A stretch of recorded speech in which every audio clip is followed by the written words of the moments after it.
آج ہم نے سوچا کہ جو پاکستان میں جمہوریت اور پوری دنیا میں جمہوریت کے بارے میں اس وقت تحقیقات ہوئی ہیں یا ریسرچ سامنے آئی ہیں ان کے حوالے سے کچھ بات کی جائے، اور وہ کافی چونکا دینے والی ہیں۔ مثلاً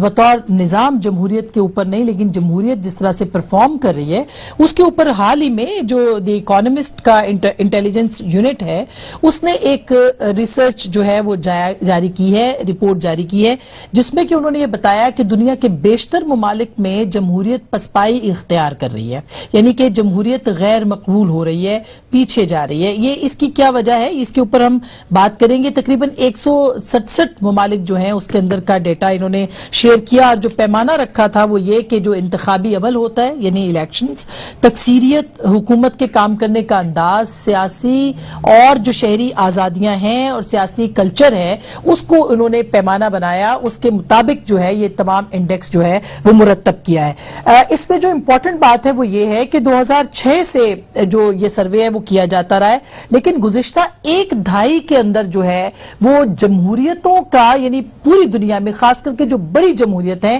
اس کے اندر بھی لوگوں کا رویہ اس کے متعلق چینج ہوا ہے، اور پرفارمنس بھی جو ہے وہ اس نے سفر کیا ہے۔ اس میں ظاہر ہے نظام کا قصور نہیں ہے، لیکن ہم یہ کہہ سکتے ہیں کہ جو پرفارمنس گورنمنٹس کی رہی ہیں وہاں پہ، اس نے لوگوں کو ضرور اس پہ سوچنے پہ مجبور کیا ہے۔ اگر پاکستان کو دیکھا جائے تو پاکستان کو 108ویں نمبر پر رکھا گیا ہے، پچھلے برس 112ویں نمبر پہ تھا، تو 17 کی نسبت پچھلے برس جو ہے جمہوریت کی بری کارکردگی ہم نے دیکھی، اور پچھلے برس کی نسبت اس سال پاکستان کے اندر جمہوریت نے تھوڑی ترقی کی ہے۔ یہاں پہ جو انتخابی عمل ہے پاکستان کا، اس میں 10 میں سے 6.08 پاکستان کو جو ہے وہ اسکور ملا ہے، اور حکومت کرنے کے انداز کو جو ہے وہ 10 میں سے 5.71%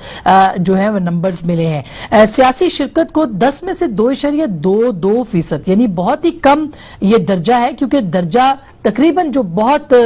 نیم جمہوریتیں ہیں، ہائیبرڈ ڈیموکریسیز کا نام ان کو دیا گیا ہے، وہاں پہ بھی 4% سے اوپر، 4 سے 6 کے درمیان رکھا گیا ہے۔ سیاسی کلچر کو 10 میں سے 2.50، جبکہ شہری آزادیوں کے شعبے میں پاکستان کو 10 میں سے 4.71% نمبر دیے گئے۔ جو مزے کی بات ہے یا دلچسپ پہلو ہے وہ یہ ہے کہ بھارت میں گزشتہ سال کے مقابلے میں 10 درجے، ایک نہیں دو نہیں 10 درجے جمہوریت جو ہے وہ نیچے آئی ہے، یعنی ایک فیشسٹ رجحان جو ہے وہ ہمیں بھارت کے اس میں نظر آتا ہے۔ اور وہاں پہ بھی جو اکانوی 51 نمبر پہ ہے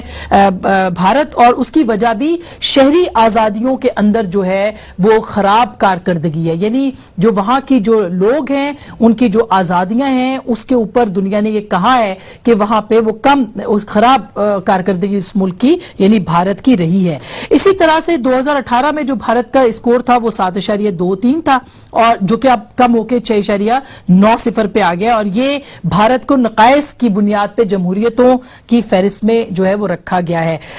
یہ ایک بہت ہی انٹرسٹنگ رپورٹ ہے، اور حال ہی میں ایک اور report centre for future of democracy Cambridge university نے جاری کی ہے۔ اس میں انہوں نے کہا ہے کہ 10 سال میں جو سیم یہی باتیں کی ہیں کہ 10 سال میں کمی ہوئی ہے، لوگ غیر مطمئن ہوئے جمہوریت میں، اور اس میں برطانیہ اور امریکہ جیسے ممالک بھی ہیں جو جمہوریت سے مطمئن نہیں ہیں۔ ہم بہرحال پچھلے سال کی نسبت بہتر پرفارم کریں، لیکن اسی تناظر میں دیکھیں گے کہ ہم نے جمہوریت کو کس طرح سے مضبوط کرنا ہے، اور ہمارے ہاں کیا کیا چیزیں ہیں جس کی وجہ سے جمہوریت بطور نظام جو ہے وہ اس طرح سے ہم اس کو پورٹرے کر رہے ہیں کہ وہ کامیاب نہیں ہو پا رہی۔ اس میں نظام کا کوئی معاملہ نہیں ہے، پرفارمنس کو ہم ضرور دیکھیں گے۔ ہمارے ساتھ جناب سلیم